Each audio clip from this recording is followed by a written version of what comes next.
On today's episode, I'm joined by Justin Roth, guitarist of Ohio-based thrash band War Curse. Justin is here to talk about the band's brand new album, Confession, a killer album. So, Justin, welcome to Metal Mayhem ROC. Hey, thanks, man. Thanks for having me. So, you guys are Ohio-based, correct? We are. Yep. We're kind of scattered out in like southern Ohio. I'm technically in Newport, Kentucky. Like I can see downtown Cincinnati from my window. Okay. Yeah. Okay. Ohio area. Yeah. I mean, Ohio's a big state. I've been there many times before, and it depends. I mean, my only recollection of metal in Ohio is speaking to Tim Ripper Owens out of Akron. He's on the East Coast. Yep. How's the metal scene in general in Ohio? It's good, man. There's a lot of really talented bands here. I think people are starting to pay a lot more attention to this area. But death metal scene's real good. Not so much of a thrash metal scene, but there are some good thrash metal bands in the area. Cleveland's doing pretty well. So yeah, I would say Ohio's healthy. Yeah. It's healthy. And it's not California, but whatever. Right. And I just happened to be looking at my phone today, and Kiss starts their actual farewell tour, their farewell tour tonight in Cincinnati. Cool. I hope they spell our name wrong again. That'd be sweet. What's that story about? You remember the Kiss shirt that sells for a bunch of money that Cincinnati spelled wrong on the back? I don't know. They fetch like $1,000 on eBay. It's funny. Ah, okay. I didn't know that one. That's a little metal history there. So there you go. Cool. So I see you guys are signed to Metal Blade, and that's a big accomplishment of itself. Got any good Brian Slegel stories? Not that I'm going to tell on here. Yeah. Yeah. Come on, give us one. I don't want to get dropped already. I'll just say I got yelled at for something I said on Twitter a while back and had to apologize. We'll leave it at that. Well, how I know you guys have a couple of albums out in the past. You have Final Days in 2015 and Eradication in 2019. When did you actually get signed to Metal Blade? We had started talking with them. We were actually talking to them about putting out Eradication. And we were unable to get a deal done for that album. So we were kind of on and off having discussions from like 2019 forward. And then during the pandemic. So I think we actually signed a deal with them in like 2020. So, okay. Writing process took a little while. Of course, the world was closed. So it took a while to get into a studio. And then you have another 10 months while you got to wait for your vinyl to be made. So yeah, this album's been a long time coming. Yeah. And going back a little bit into the history, like the band name War Curse, like where did that name come from? What's the meaning behind it? It's actually a Creator song. If you know the band Creator from Germany. Yes, I do. We originally had a different name that we found out was taken by another band, and we had a show coming up. This is like going all the way back to like the basement years, like before anything had ever happened, and We needed a new band name the night before a show, and I don't know. I was listening to that album in the car, and War Curse sounded cool, and I think it's kind of fitting for what we do, so worked out. Just kind of stole that from Creator. That's awesome. Actually, it's funny. Creator does have a long history in the thrash scene, a German band. I mean, I live in New Jersey and New York. There's shows going back to they played Lemoore in '86, believe it or not, in Brooklyn, but. My co-host and I, we saw King Diamond and Creator. It was a little under a year ago. It was November of last year. Actually, not King Diamond. It was Merciful Fate. And Creator opened. It was the first time I've seen them. And I feel like I've seen everybody. I got to tell you, Justin, man, they tore the place down. It was sick. Really cool show. Man.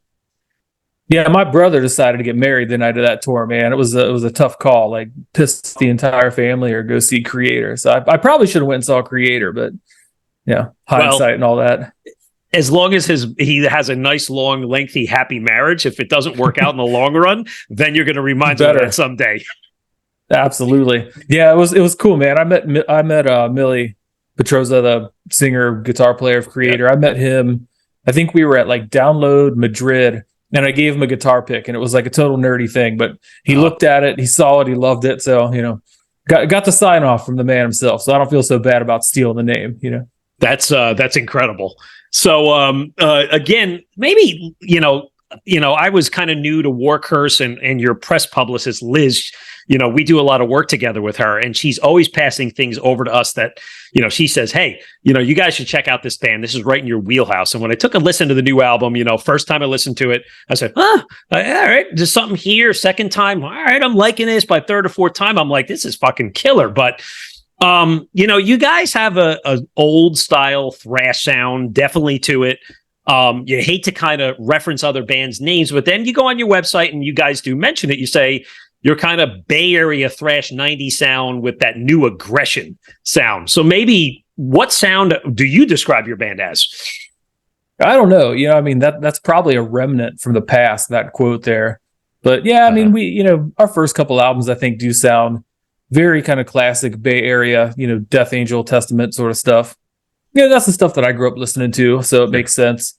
With this album, we really tried to bring in more influence and, let the music come together organically without necessarily trying to cram it into a box. I think a lot of metal, and a lot of metal fans, they get so obsessed with like subgenres and putting things into nice, neat little categories. And to me, I think some of the more interesting bands out in the world right now are the bands that you kind of have a tough time stuffing into a box. Like Gojira being a good example, or Silosis. The bands that excite me, I guess, are the bands whose music you actually have to describe. If somebody says, what do they sound like? You can't just say like, thrash metal or death metal. You have to really say what it sounds like, and really kind of dig into it a little bit. So I wanted to get away from intentionally writing thrash metal for the sake of writing thrash metal. I don't think that's ever what we set out to do in the first place. Yeah. And letting Blaine be himself and contribute vocally, the way he wanted to. And I just think I don't know, it's something different. It's kind of like heavy metal. It's got some thrash metal in there. It's got some groove metal in there. It's got a whole bunch of stuff in there. So whatever people want to call it, it's cool. It's cool with me. Well, yeah, like I said, we're going to do a deep dive into the album in a little while. But again, I want to finish off on your back history. So again, you guys been together a while. You put the albums out, again, Final Days and Eradication. What I find is really cool about your band is you guys really do the artwork up well. And the covers of both of the albums, the plane going over the building, the other one where the bird kind of sitting out there, and even the single Serpent and Sands of Fate. Really, really good artwork. So, what's your story behind emphasizing of the artwork? I'm a graphic designer by trade, so I'm kind of a nerd for that stuff. I've done like half of the album covers, and the other half were done by a friend of mine. He goes by Maggot Meister. That's his art name. But I did Confession, so that one's mine, the new one. Eradication was something that I had put together and Maggot Meister finished up. Final Days was mine. Serpent was mine. Sands was his. But yeah, so I mean, it's like a lot of that stuff is just, I think that the visuals have to match the music. And I do put a decent amount of thought into the album covers. So, I mean, I thought that Eradication, although kind of a basic album cover, I liked it. It was striking. It was something different. It kind of told the tale of, humanity ending, and the only thing being left was that single, solitary bird in the middle of the ocean, kind of holding on for dear life. I guess you could say the flood came and wiped us out. But yeah, I mean, Confession, I really love that album cover. I don't know. I'm just a nerd for that stuff, man. I collect rock posters and design books, and yeah, I don't know. I'm pretty obsessed with artwork. Well, it shows, right? And it's important, but it also builds your brand, and I'm with you because, again, we look at a lot of albums, a lot of art, bands, and it's weird in 2023, going into 2024. It's really important because I'm sure you guys know it's hard to get out there, sell albums, and everything is around merch and bundle packages and vinyl. And I see that you guys have it all. And the artwork ties in because it ties in with the album and the themes of the songs. And you could put the different vinyl colors out and you could sell the shirts and the patches and the stickers. So it's a lot about merchandising. But, getting into the new album, Confession, I mean, that cover in and of itself. And I wanted you to describe it, but I think there's something going on. I don't know if it's a concept album but there's a common theme with the songs and there's a storyline in there. And I think it links back when you look at the cover art, it's the priest. I think it's the priest not facing the camera and he's looking down and it appears he's praying and he's looking against the cross. So talk a little bit about, let's say, the storyline of the album, the artwork, and then let's get into the tracks. So you were close. And, if you listen to the title track, Confession, which I know you have, but it's I concocted the story in my mind about so the song itself is about what I call the confession loophole. I think in Catholicism, there's this ridiculous idea that you can pretty much do whatever you want your entire life. You can be a total piece of shit human being. I can cuss on here, right? Yes. Sweet. Yeah, but you can rape, you can murder, you can do all this other shit. And as long as you confess your sins, ask for forgiveness, accept Jesus Christ into your life, whatever the fuck that means, all's forgiven, you go to heaven. Ignore all the terrible atrocities you've committed your entire life. So the title track is about that. It's about a guy who allows that loophole to enable his actions. He goes out and he does these horrible things, and then he goes and confesses his sins, and he's right back out on the street doing them again. So the album cover, that's my guy. That's the guy that's going out doing the killing. That's my serial killer. And I think it's cool that he's in a suit. Not all killers are scary people in the woods. Some of them are hide in plain sight. But the little hash marks on the wall, that was, I kind of thought of that as like his body count, like wrote in his little bloody finger. The axe was kind of like a Easter egg. If you flip the album over, the Metal Blade axe logo it's like the same orientation, same spot. So it's kind of like my little Easter egg for Metal Blade, but also like the weapon the guy was using to go out and chop people up. So yeah, that was a really, really fun album cover to make. Got way into that one. And awesome description of it, and I'm glad I was close. But the song itself, I mean, that's an epic track to me. It's like a really dark opening. It's got that bass percussion thing, and then it explodes. It's fast. There's like signature changes in it, and a really melodic chorus, and just the line, I enjoy knowing I make them bleed. Do you forgive me? I get a brand new slate. So epic track, epic track, Thank Justin. Yeah. So going back to the top of the album, the Nothing That Is Me, right? Killer track. I think what's really important about this track is the open. You got the single guitar, the unplugged sound, then it goes into the twin work. It's really melodic, and then it's just like, it's going to explode, and it does. And that lyric, give sight to me through the eyes, I'll see me, look down on me. So talk about that first track. I'm glad you liked the intro. That was one of the cooler things that me and Blaine wrote together. Blaine being the vocalist, amazing guitar player, amazing musician all around. And we wrote that song one day. I mean, I think it's like a rainy day, nothing to do, and we were kind of just holed up in his studio. And we wrote that thing almost start to finish in like one sitting. But I really do love that as an opening track, and I'm glad that you appreciated the musicality there. The lyrics, that song is it's one that I don't like to talk about a whole lot, to be honest with you, because some people are still, as crazy as it is, they're still so divided on this whole thing. That was just about the amount of people that I watched lose their entire identities during the pandemic. I mean, people who just they couldn't possibly beg for more authority if they tried.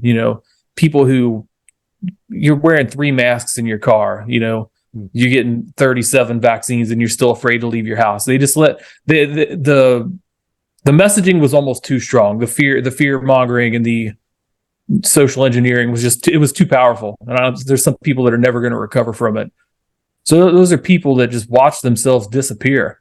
They lost their sense of purpose. A lot of people lost their livelihoods.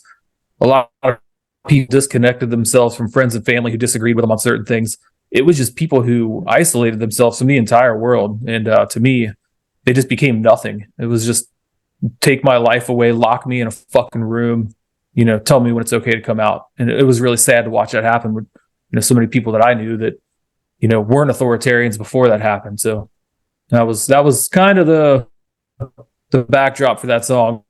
Again, not a pleasant one to discuss, but that's what I wrote it about. No, and that's something I got to be honest with you, Justin. I appreciate a good lyric, and I think your songs, not only the music, the heaviness, the diversity of it, but they're really thought-provoking lyrics. Like, they're serious. You got to think them through, and they're very relatable to anything and anybody that going through life. And that's the sign of maturity. Maturity is a band in songwriting. So I thank you for opening up on that one.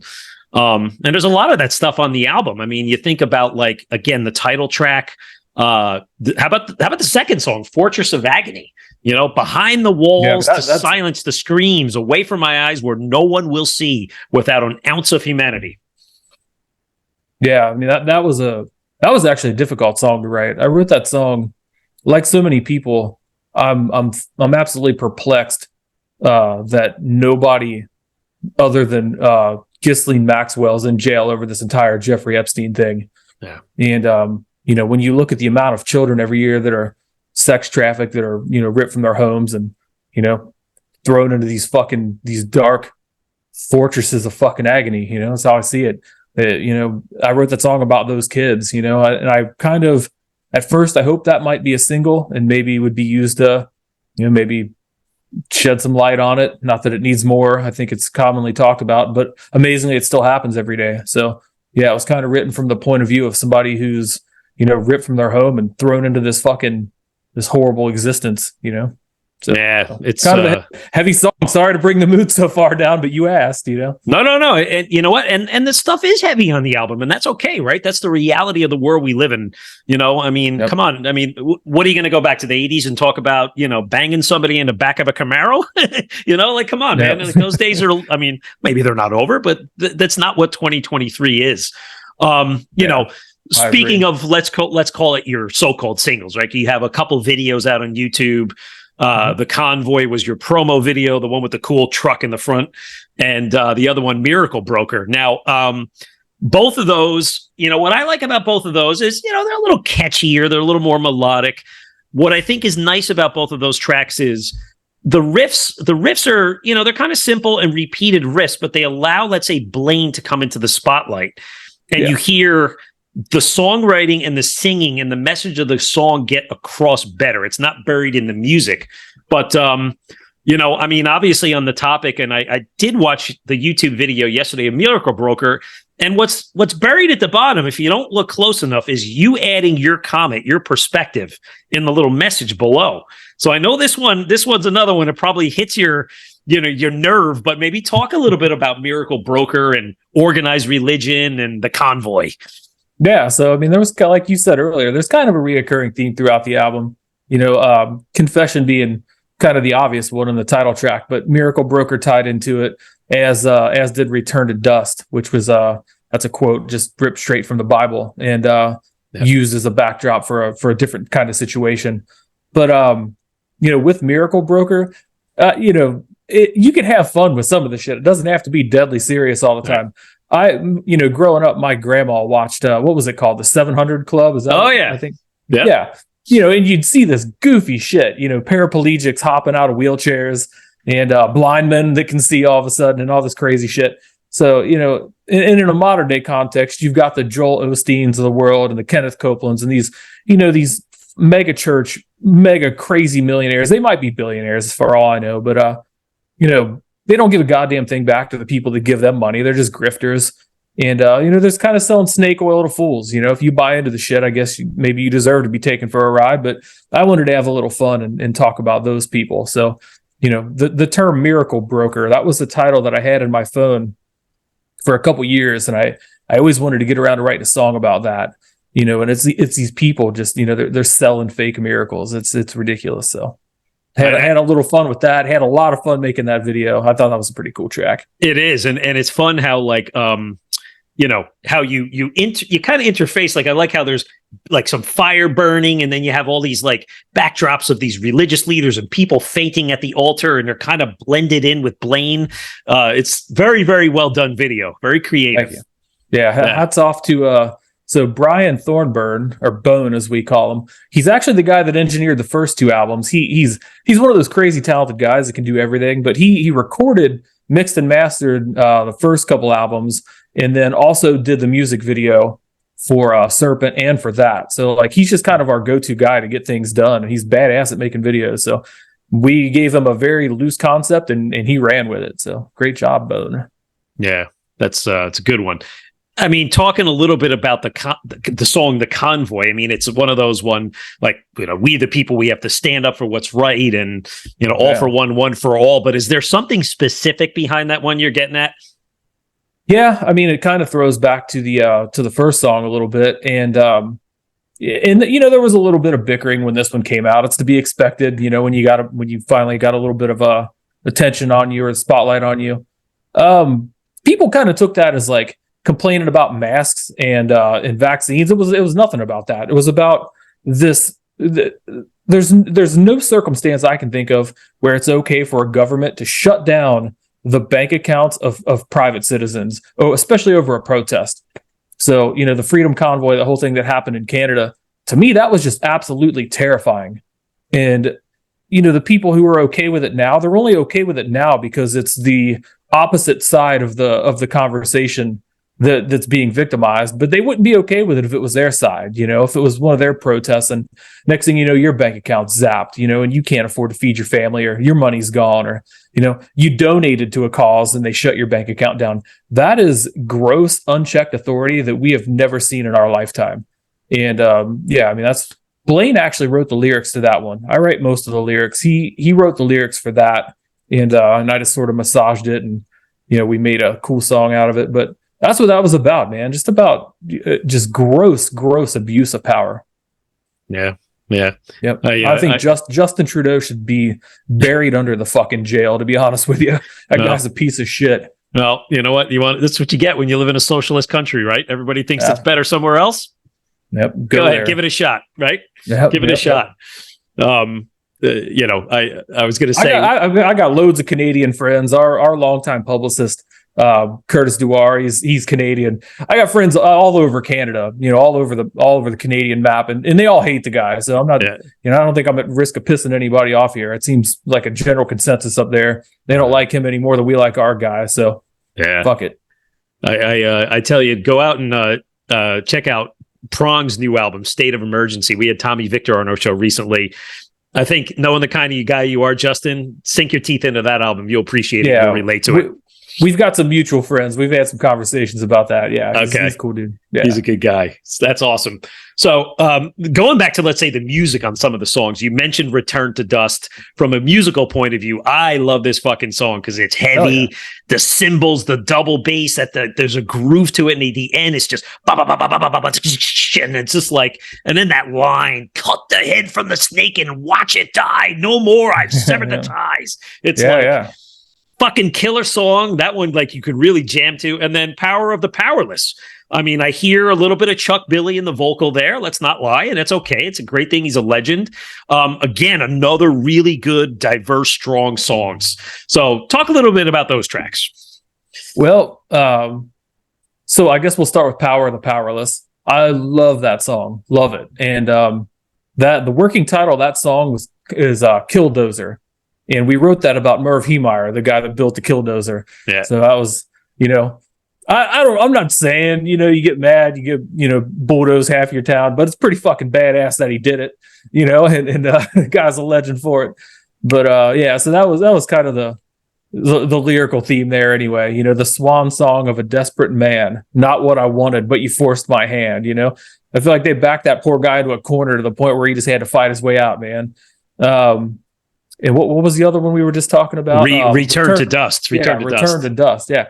Return to Dust. What I loved about that song, musically, that thing was just a riff fest. Like, as a guitar player, that's probably the wankiest song on the album as far as just trying to cram 800 riffs into a song. And it's a little more akin to, like, the first two albums. So more of a thrasher, definitely a little faster, really fun to play musically. That song, so I tied it to the biblical thing because I don't want to write a song about what it was actually written about, but it was just about like a shitty situation you find yourself in with another individual, and some of the backstabbing that happens, and no better way to frame a good betrayal than like Adam and Eve, the snake, the deception, kicked out of the Garden of Eden sort of thing. When you're already writing an album full of biblical references, so why the hell not throw another one in there? But just a banger of a song, man. Super fun song to play. It is. It definitely is. There's a cover on the album later, and you know what? Not everybody's going to know who Grip Incorporated is. I followed those guys in my 20s, Gus Chambers, the late Gus Chambers, of course, Dave Lombardo. And when I saw that pop up that you guys were going to do a cover of a Grip song, I said, wow, that's fucking cool. So why did you choose to do that? So if you remember Grip, their first bass player, the founding bass player, was Jason Vibrooks. Yep. He plays in Exhorder currently. He was in Heathen for a while, but Jason was the bass player on Eradication. So our previous bass player was the bass player of Grip Inc. with Dave Lombardo. So we had talked about doing a cover while he was in the band. We never got around to doing it. Murphy and myself, we're kind of like, we're born in the 80s, but we're kids of the 90s, and like Grip Inc., it's sad that more people don't know that band. The band's fucking awesome. Oh, I think, I mean, if you look at like what other, I don't know what would you call them, groove metal. I hate subgenres, but if you want to call them like groove metal, I think they were arguably like the best of all those bands kind of that era. So, just being big fans and wanting to give Jason kind of like a thank you, a send off, pay a little tribute to our buddy. Yeah, it's a fucking cool song. Gus is an amazing vocalist. So, we knew if we did it, Blaine had to bring his A game. We all had to bring our A game. Valdemar writes really quirky, kind of goofy riffs, so it's something a little different, something really fun. But, I hope the guys have heard it, they gave us the seal of approval, but I just really hope that, fans know that we definitely tried our best to do it justice. So very fun cover of Grip. I mean, and not there's like a popular Grip song or something, but you didn't go for the obvious song, right? You went for something a little bit deeper on an album, and which is cool too, Well, I think like the popular songs would have probably been like Ostracized was a hit. Hostage of Heaven was already covered by our friends in Exhumer, also a Metal Blade band. So I don't know. Rusty Nail just seemed like a good heavy banger. It's got the big crazy drum fills in it. And James, our drummer, he's a pretty big Dave Lombardo fanboy. So I think he had a lot of fun learning those fills and stuff. So just a cool song and an unexpected cover. I think if you what's the point in doing a cover if everybody expects it? I'm not going to fucking record a cover of Creeping Death or anything. I don't know. Something a little different. We had I had Mark Zavon from Kill Devil Hill on a few weeks ago, and on their new album, great new album, they covered Black Sabbath's Solitude, and which again, great song, but it's just him and Dewey Bragg, the singer. And he said the reason they did it was because they were bored during the pandemic. They were over each other's houses. They didn't see anybody, and they said, "What better of a track to do than Solitude?" Right. Yeah, so you're right. Perfect. Yeah, right. We did Anthrax only during the pandemic. That was our Slay at Home contribution. I was going to ask you about that. Great version, by the way, and I love the performance. Thanks. And I think it actually was put out as a single on Metal Blade, correct? Yeah, we did that. Like we did it as the Slay at Home thing. So the audio wasn't the best, and but the reception was really good. Like everybody loved it. The Anthrax dudes really liked it, which I thought was cool as shit. And it started getting a little attention, so we cleaned it up a little bit and like put in like the backing vocals, the shit that we couldn't do live. So we just went and finished it up. Metal Blade wanted to put it out, and man, it was cool. It started getting played on satellite radio, and I'm gonna take credit for it. Anthrax hadn't played that song live in a really long time. That thing started getting played on satellite radio with our cover back to back with their version of it, and next thing you know, it's back in the set. So I think we kind of brought that one back from the dead a little bit, man. And that's John Bush Air Anthrax is awesome. So that was a fucking fun one to do. Oh yeah, totally agree with you. Jose Mangan on Liquid Metal and XM, he goes deep. He grabs bands like you guys all the time and pulls them out. So it was good to hear you got the credit you deserve. So, listen, Justin, we're going to let you go soon, but I wanted to allow you to cover off on the rest of the band. I didn't get a chance to, who are the other band members aside from you, Blaine and Murph? Yeah. So, Johnny Wallace is our bassist. Man, mine just went short here. Got 100 things going on today. Yeah, you had already mentioned Murphy. So Joshua Murphy, lead guitarist. Blaine Gordon, vocalist. James Gatz, drummer. So those are my hooligans. I'm Justin, of course. The album is called Confession. It comes out October 20th on Metal Blade Records. Available pretty much anywhere you buy or stream music. I would suggest going to your local record store and requesting a copy of it. But And what about touring? I see that you did do a show this past weekend, Gates of Metal. Is it something like called Gates of Metal? We actually didn't play that show. Okay. That dude was supposed to take us off of that poster forever ago. It didn't, but we had another tour lined up that was going through California that got rescheduled and got moved around. So we actually go out starting November 1st. We'll be on the road with a band called Arm for Apocalypse. Cool band on Candlelight Records. That tour starts in Sacramento, kind of runs down the coast, does the whole California thing, touches some other cities, goes into Canada. We'll see if Justin Trudeau lets me in after what I just said about him. But yeah, so you can catch us on the West Coast, Canada, the first half of November. And then we'll be back. We'll be all over the map next year, early next year. Yeah, I would love to see you guys in Jersey and New York. There's, as you know, there's some great metal bars in Brooklyn, the city, and Jersey. So I'm sure you'll roll through this way again.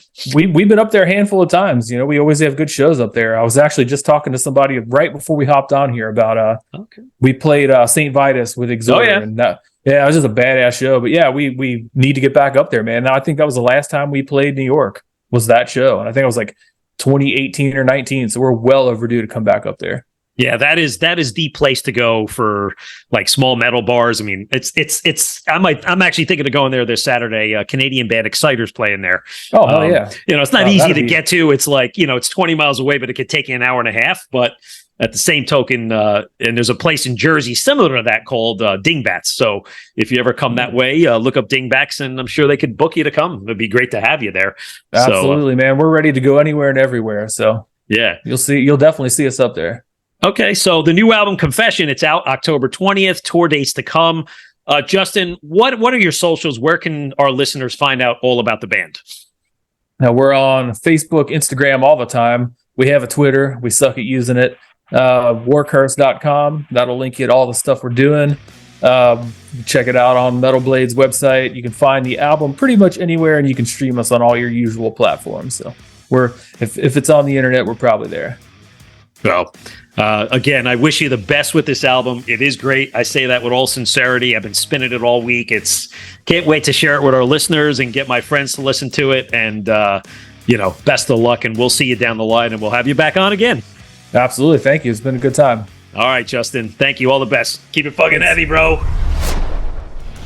Metal for life. Thank you for listening to Metal Mayhem ROC. Check out our website at metalmayhemroc.com for information on podcasts, archives, links to all our live radio shows, and all sorts of info. Please like, follow, and share with everyone, even your non-metal friends. And always remember to keep it heavy.